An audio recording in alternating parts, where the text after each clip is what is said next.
Good morning. Hi, Tony.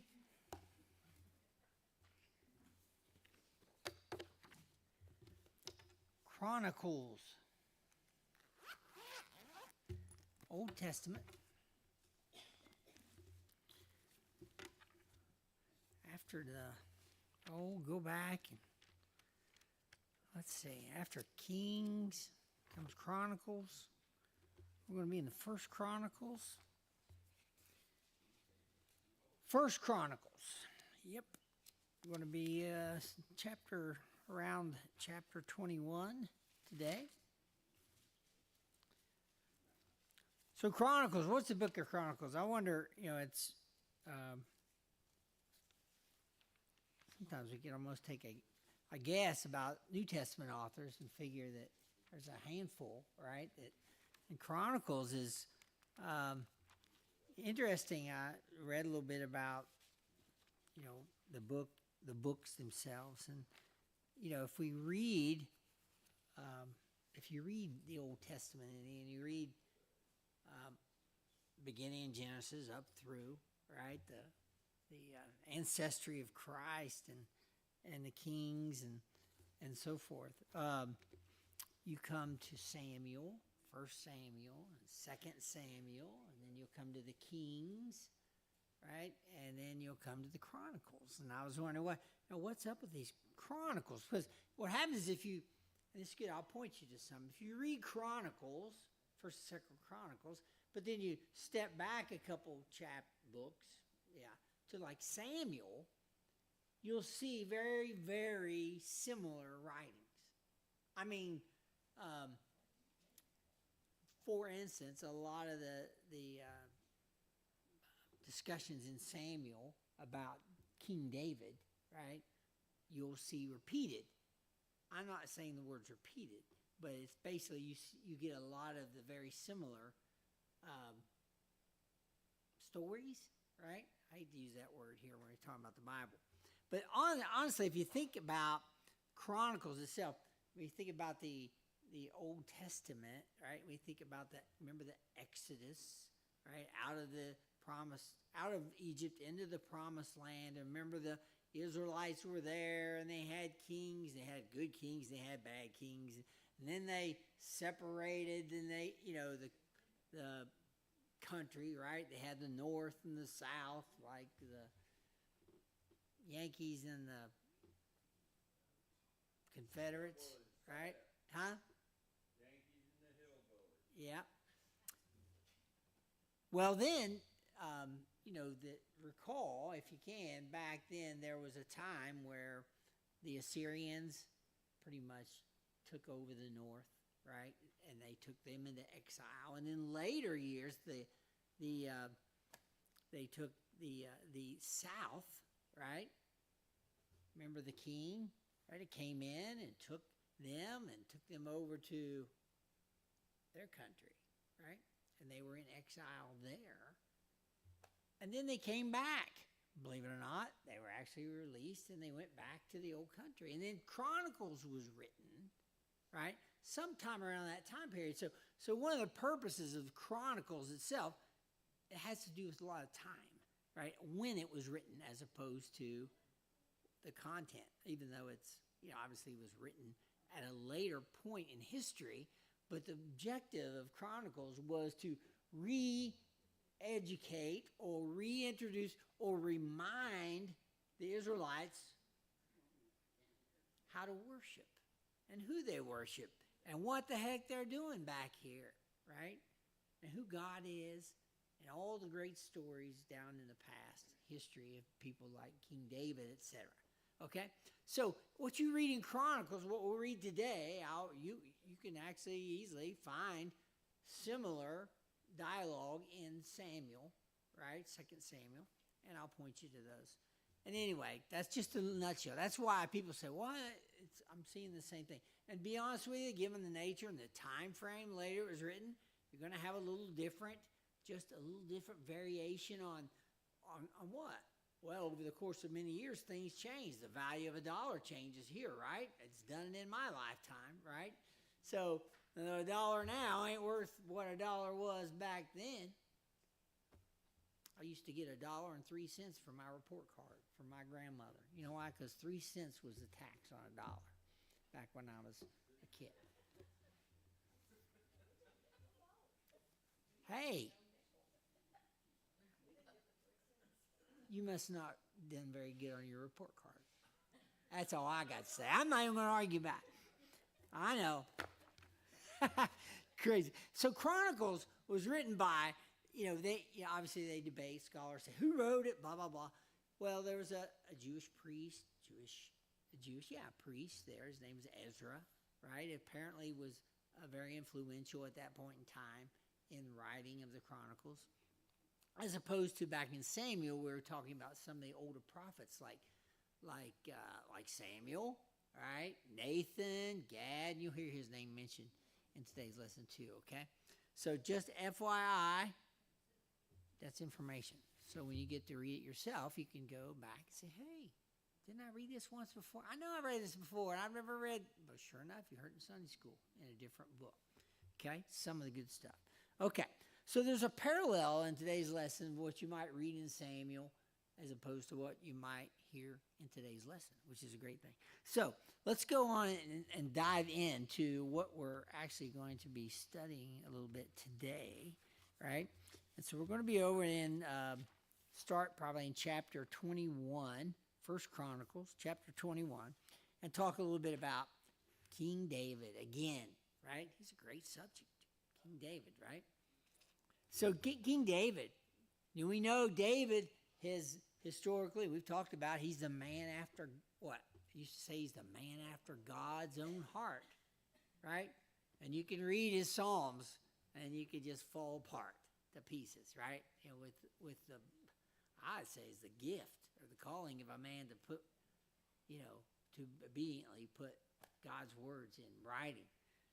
But, as great of a man as he was, as great of as obedient as he was a sinful man, right? I mean, most times when you read about, if you don't know much, and you haven't read much, or you just don't, you don't care to read much. I mean, most time when you hear about David, it's usually one or two stories. It's like the youthful David who killed the bear and the lion and a mighty giant, Goliath, through the help of God, right?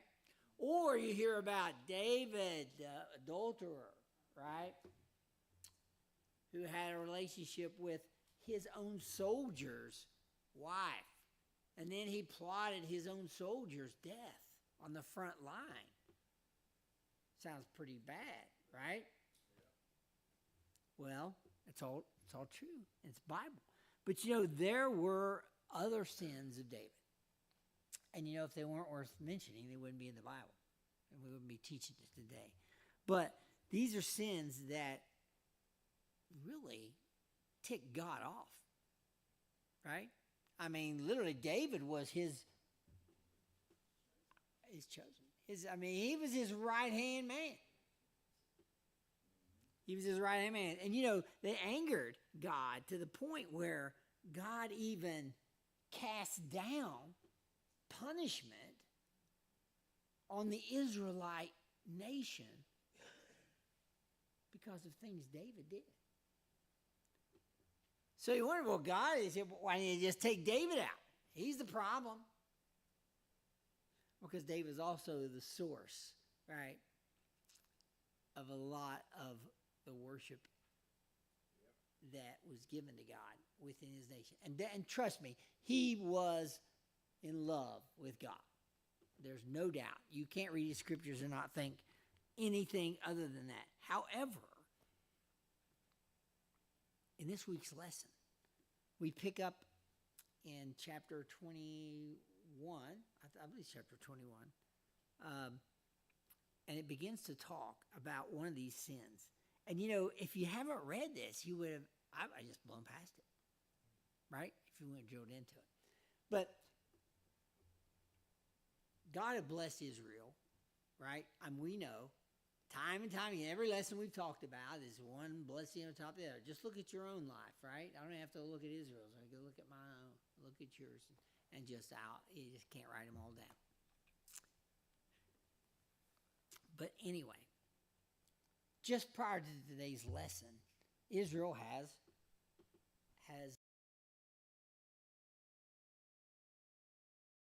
right? I mean, the Philistines from way back in Goliath. Remember when David was a boy? They were fighting with the Philistines. Remember? David said, who is this big goofball? Right? Making fun of my God, right? Way back. Well, the Philistines never seemed to get the point. God never totally wiped them out. Right? He used them as if nothing else, a burr under their saddle. But God had helped them. They had destroyed the Philistines again. And, after a battle, right, people seem to get a little puffed up, especially when they win. And sometimes they sort of forget who was behind all this great victory, right? In other words, who supplied all the great men? Who steered the arrows or the spears, right? I mean, this sounds like a sad story, but it is. This is war in the Old Testament. And this is war by God's people against those people that opposed God. And you know what? More power to God, right? I want to be on his side. But, there was some pride that got involved, right? And David himself was guilty of temporarily forgetting where all this victory came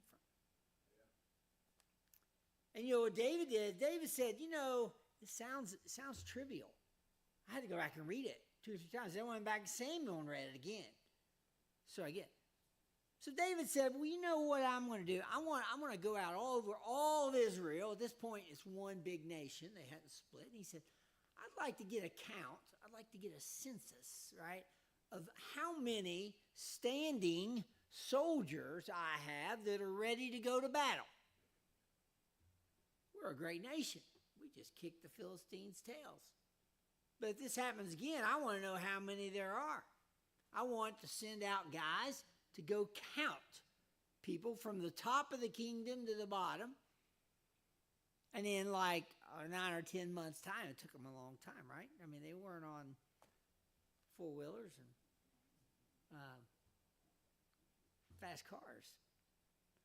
But, they actually came, one of them, David's leaders, Joab, I read something, they called Joab David's thug.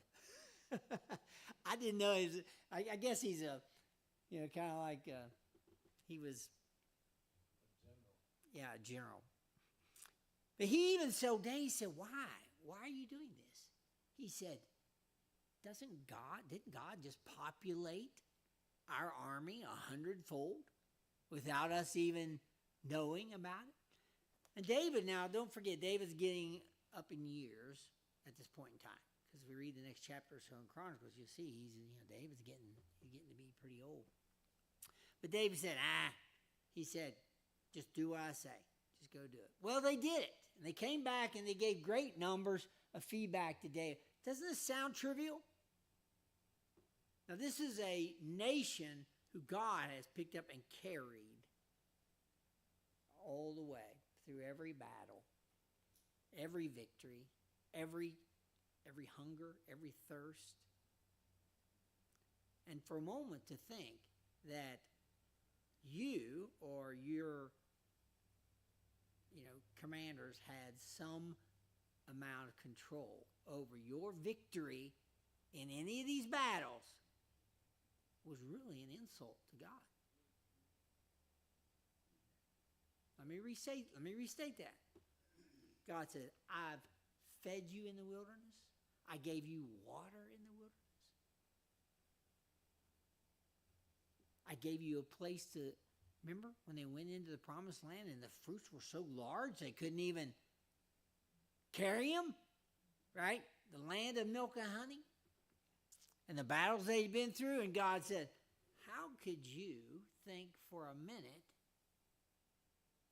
or have the least amount of pride to think that you had any control over your victories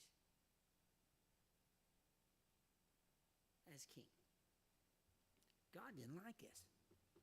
And you know what he did?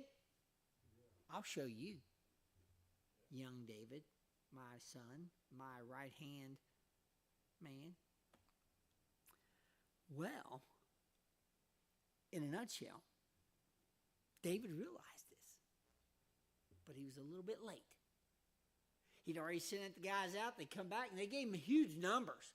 I mean, in a 150 or so mile stretch, right, from the top to the south of the kingdom, which doesn't seem that big, right? I mean, 150 miles, but there was a lot. I mean, upwards to like close to 1 million soldiers ready for battle.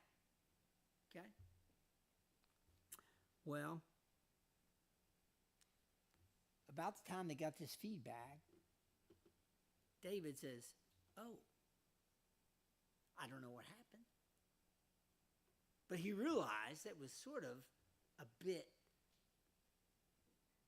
arrogant, egotistical, prideful for him to think for a minute that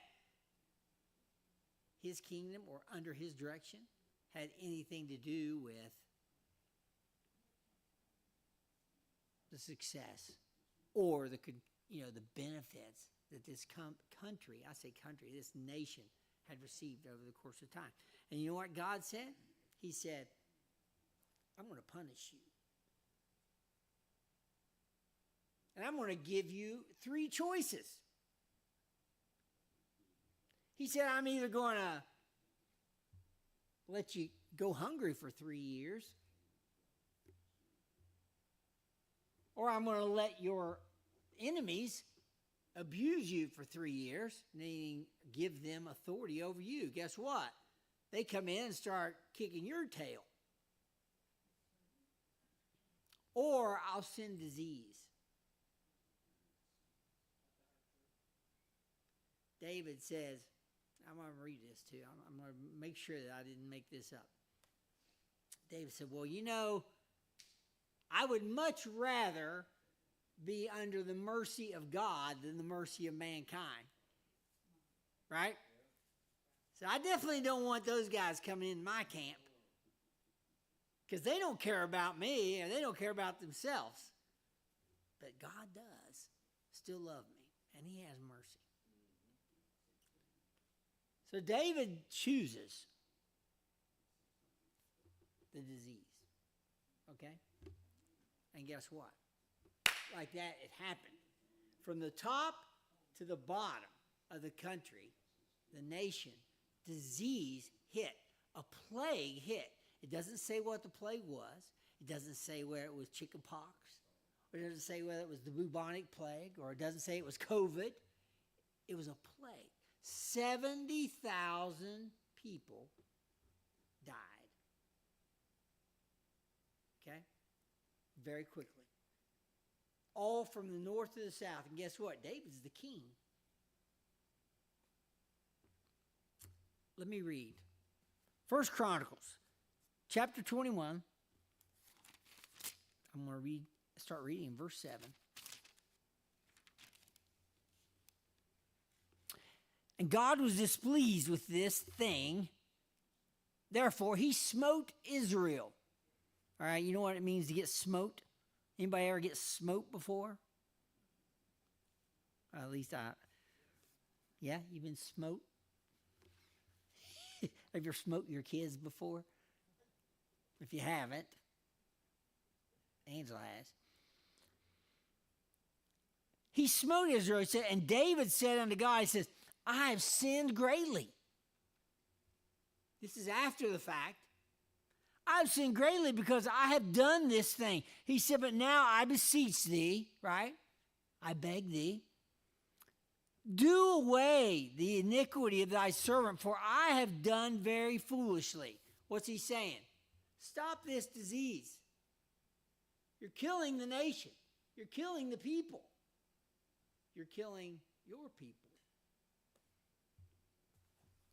And the Lord spake unto Gad, David's seer, saying, seer, I guess essentially they said is essentially a prophet, right? I don't know really this word. I don't use it that often in my everyday language. And the Lord spake unto Gad, David's seer, saying, he said, go and tell David, saying, thus saith the Lord, I offer these three things. Choose thee one of them, that I may do it unto thee. So Gad came to David and said unto him, thus saith the Lord, choose thee.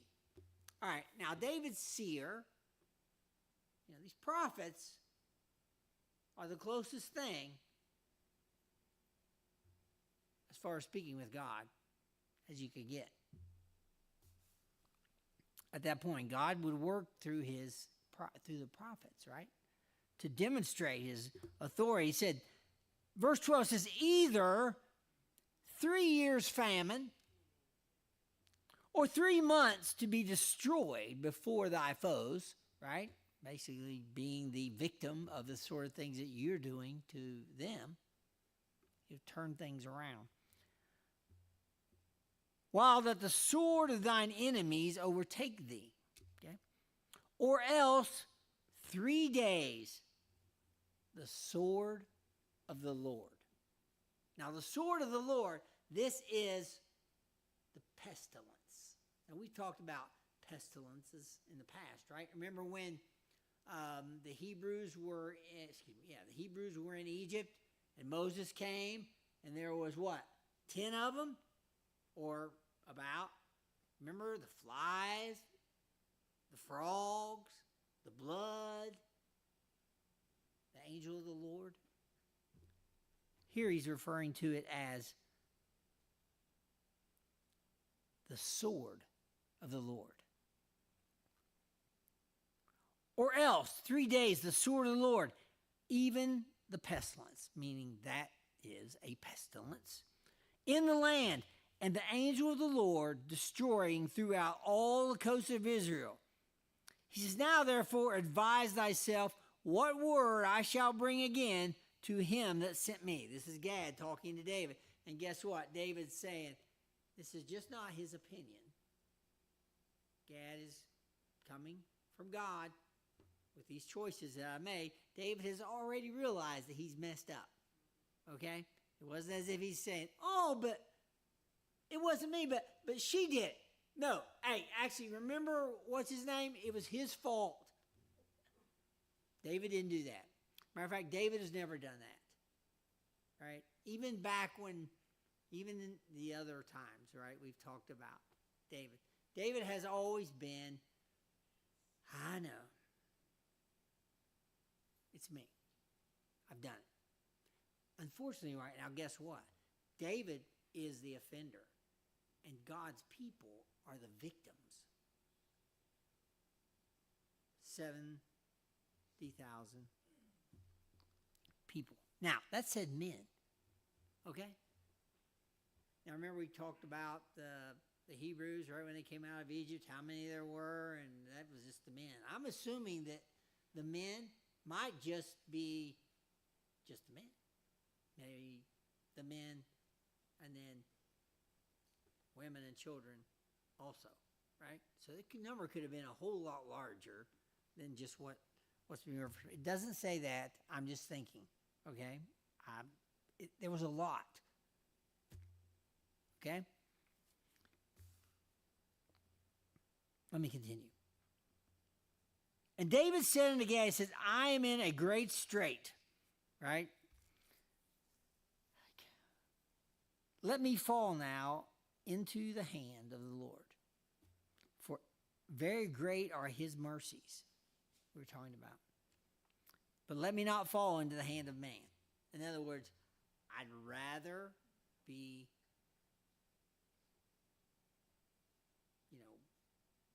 let God take care or discipline me than I would another country or another land or of warriors, okay? Now, this pestilence has not occurred yet, right?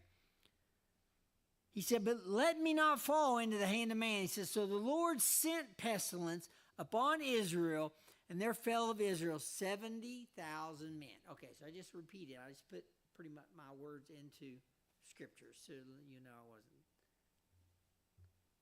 telling a big tale. Okay, God sent a pestilence.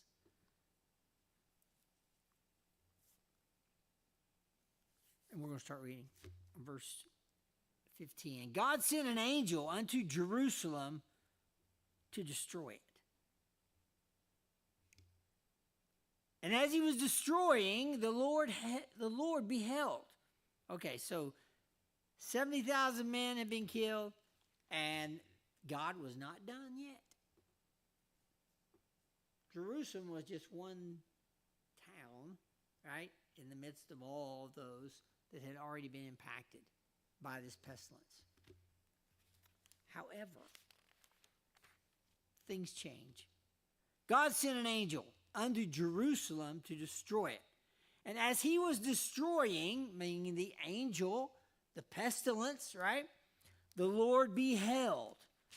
And he repented him of the evil and said to the angel that destroyed it, it is enough. Stay now thy hand. So God says, okay, stop swinging that sword. It's enough. Now, God didn't say, oh, I shouldn't have done this. That's not what it's saying when he says he repented, okay, in this particular case. God just said, okay, I want to change things. This is God talking about himself, right? God repented him of the evil because the evil was what? It was destruction. He was destroying. He wasn't knocking buildings down. He wasn't burning the hospital. He was destroying people, right? This wasn't like we see on the news today with, in Jerusalem bombing the Jordan or whoever the other country is over there. Maybe you think God would destroy 70,000 people because of David's mistake. I don't know. Other than, I don't know who those people were. I don't know that, it's like I said, the rain falls on the just and the unjust. But this was more than rain, right?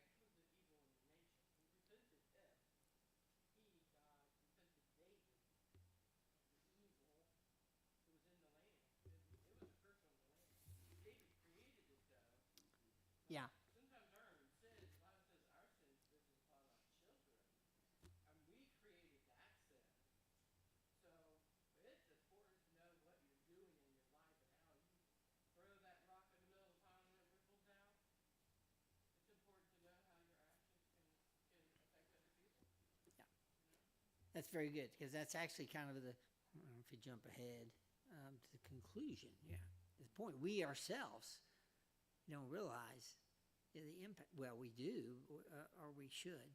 The impacts that the mistakes or the sins that we create, how it impacts other people, right? And this is a perfect example of this. Go ahead. In those days, they also, when they destroy people, they destroy bloodlines. They would have a big general somewhere in there, and they wanted to get rid of him. They destroyed everything behind him too. And you know what? God is merciful. Now we don't see that kind of reaction from God. No. Because we have Christ, and his blood covers us like a veil on a bride, Then they didn't have that. What do you think about like the Korean War and things like that? Did God actually cause that because we made mistakes? I don't know if he caused it, but I think that our leadership could have caused it. I mean, look at the world that is leaving our regime now, what they are doing and what they have done. Think of the sin that the curse they brought on our country. It still happens to them, for sure. So is that our fault because we elected these people without doing due diligence to find out who they really are? Or we didn't check them? Could be. Yeah, I agree with both. It's not that I would know, but one of the things the lesson was pointing out was similar discussions like that. It's like, we see things happening. We see great, or we see even natural disasters occur. I mean, tornadoes, hurricanes. We see it. Earthquakes. I mean, thousands of people killed, destroyed. And we sit back and wonder, oh well, that's just the way the cookie crumbles. But we're probably a little foolish to think that God did not have something to do with that event. Now, I can't say which ones were and weren't, and because I'm not that smart. But just take into consideration the fact that He is still God, and He did not change and has not changed, and He doesn't probably get any less irritated now than He did back then. Yeah. So when we see it, it's, what did He say? Say, Lord, have mercy, right? And we don't know the extent of the how to say it. We don't know how far down into people's lives does the penalty go, because their leader did something or another back then. He got to say, send out this thousands of men and destroy them. He did it all through the old Bible. Yeah. That's how he kept things under control, evidently. Because he sent out thousands of soldiers to take out this bunch of people. Yeah, that's true. It's really good. I mean, it's good discussion. I mean, it's not. It's fact. And this is sort of some just great. A little bit off your subject, but it's actually it's what they did those days. Yeah. God hasn't changed. He could still do the very same thing now.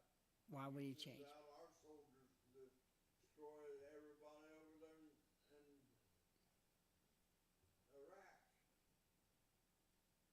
Well, yeah, that's true. Just like we have the ability and the power that God has given us to do those things, but God is not using that type of destruction to kill people.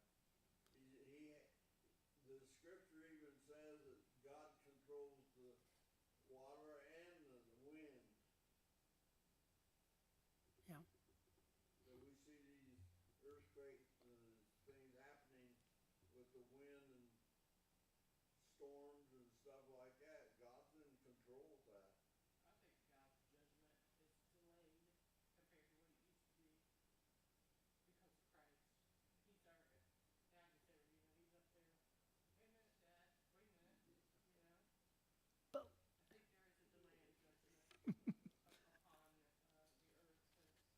instantly struck dead. Yeah. His judgment was, there was no, I don't want to say mercy, but that Christ brought that for us.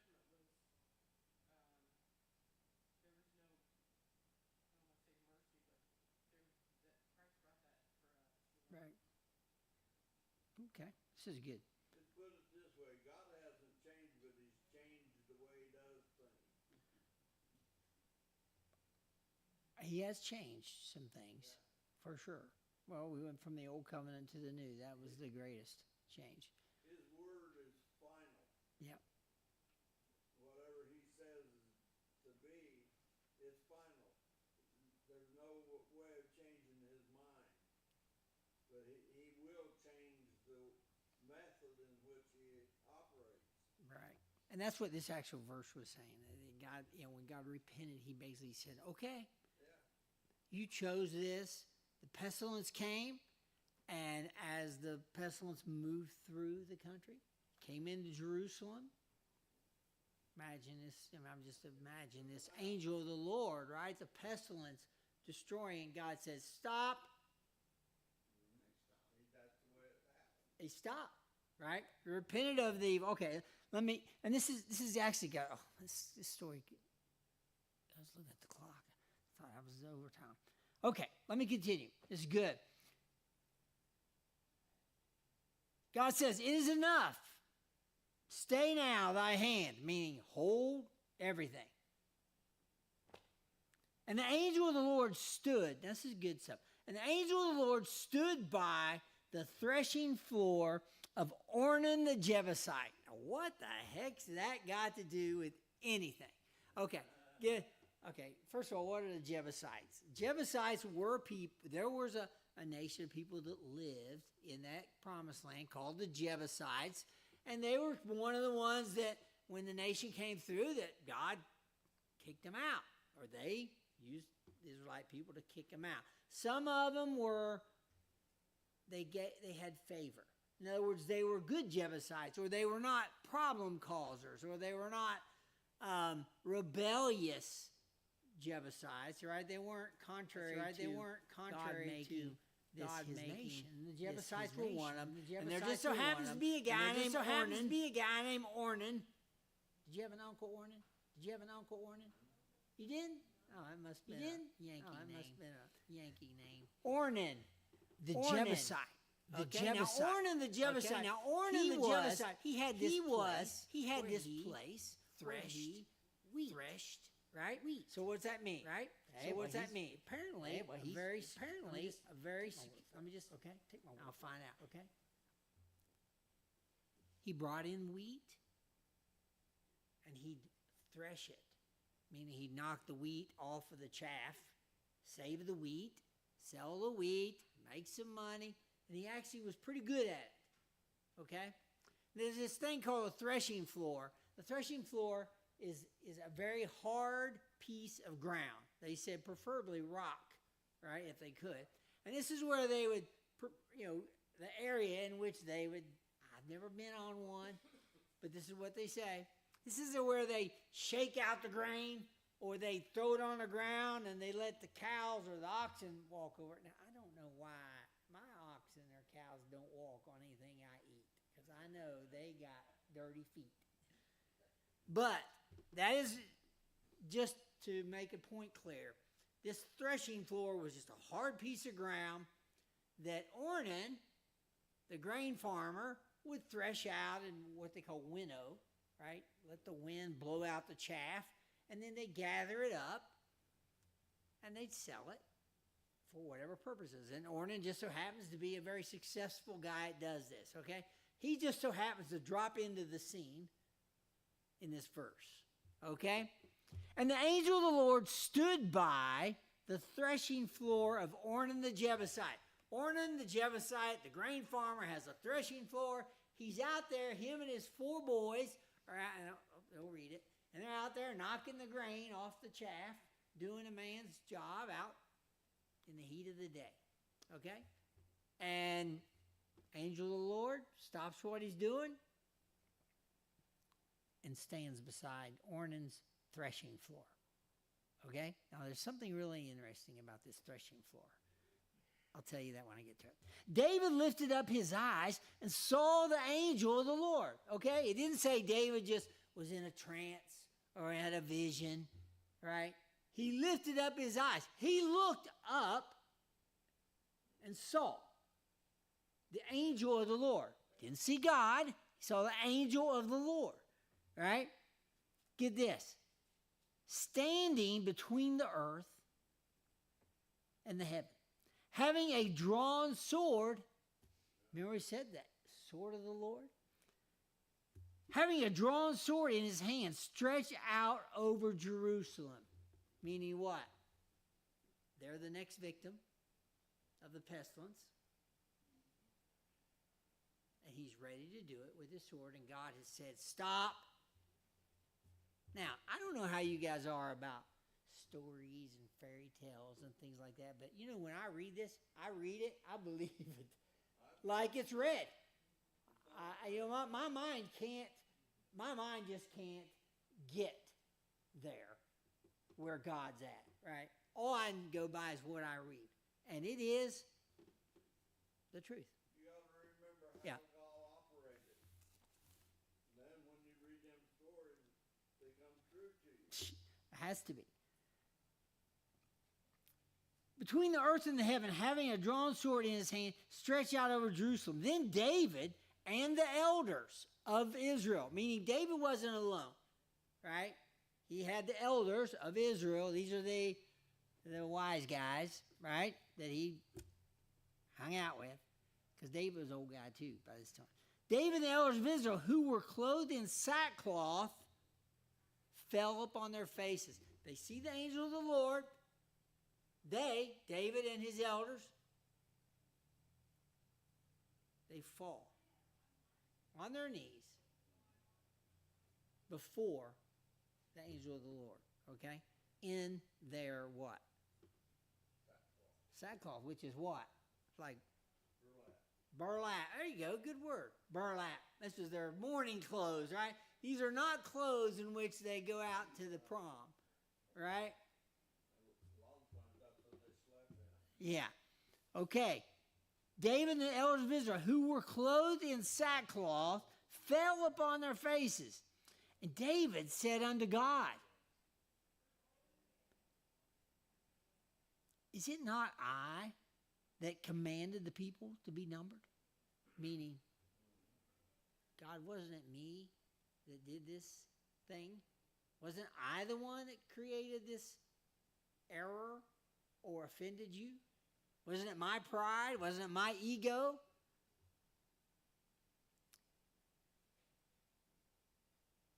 Is it not I that command the people to be numbered? Even I it is that have sinned and done evil indeed. But as for these sheep, what have they done? He's saying, for these 70,000 people, what have they done? Asking the same questions you're asking. Let thine hand, this is David said, let thy hand, I pray thee, O Lord my God, be on me and on my father's house, but not on thy people, that they should be plagued. This is after 70,000 have already died. It wasn't like he was getting warmed up, right? Then the angel of the Lord commanded Gad to say to David, that David should go up and set up an altar unto the Lord in the threshing floor of Ornan the Jebusite. Here's Ornan again. What's he got to do with anything? Here's the story. David went up. I'm going to read this because I'm running out of time, but this is good. David went up at the saying of Gad, which he spake in the name of the Lord. In other words, David said, this isn't Gad's opinion. This is God talking to me through Gad. And Ornan turned back, saw the angel, and his 4 sons with him, hid themselves. Guess what? Not only David and the elders, but now Ornan and his boys like, oh my. And they aren't even Israelites. Okay? And his 4 sons with him hid themselves. Now Ornan was threshing wheat. Maybe basically he's out there working. Okay? And as David came to Ornan, Ornan looked and saw David. I got to hurry up. And went out of the threshing floor and bowed himself to David with his face to the ground. This is David, the king of Israel. It doesn't matter whether Ornan's Israelite or not. He's living in Israel. David's the king. When they saw the king, he was the king. Stop. Yeah. Bow down to David with his face to the ground. I'm going to run, and you have to read this yourself, okay? Here's what happened. Actually, let me read it. Better to read it. Then David said to Ornan, grant me the piece of this threshing floor, that I may build an altar therein unto the Lord. Thou shalt grant it me for the full price, that the plague may be stayed from the people. So what he's saying, he says, Ornan, he said, I want that threshing floor. And I've got the money to pay for it. Tell me what it's worth. The full price. I'm the king. If I wanted to, I'd just take that. And I'd just kill you. But this is King David. He said, I want that. God said, I need that. I got to create an altar here for him. I need that. Grant me that threshing floor, and here's the price. Or you tell me the price, I'm paying it. Okay? Long story more short, Ornan says, no way. He said, you can have it. You take the threshing floor, you take the oxen to butcher, slaughter, you take my wood and tools to burn. You're going to have the wood to have a burnt offering, right? You take my wheat for a peace offering. Remember the peace offering we talked about several weeks ago?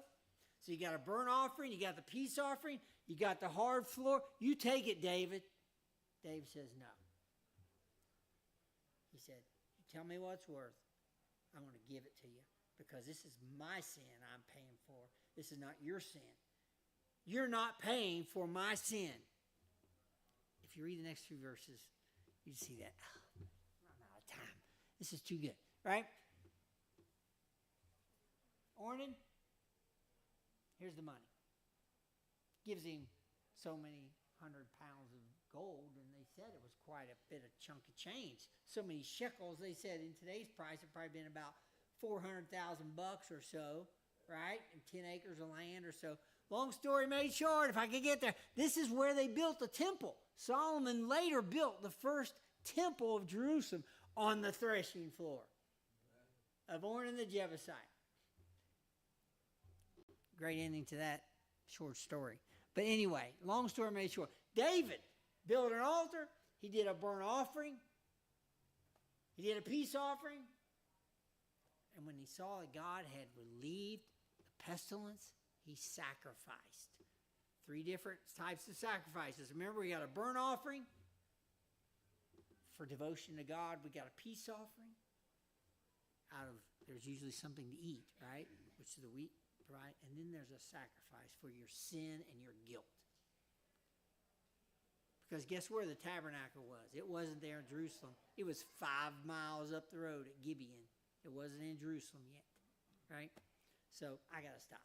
That's a great story. I just didn't get to the end of it. But hey, read the rest to yourself, at least the last part of chapter 21. And there's only about 8 verses there. So, okay.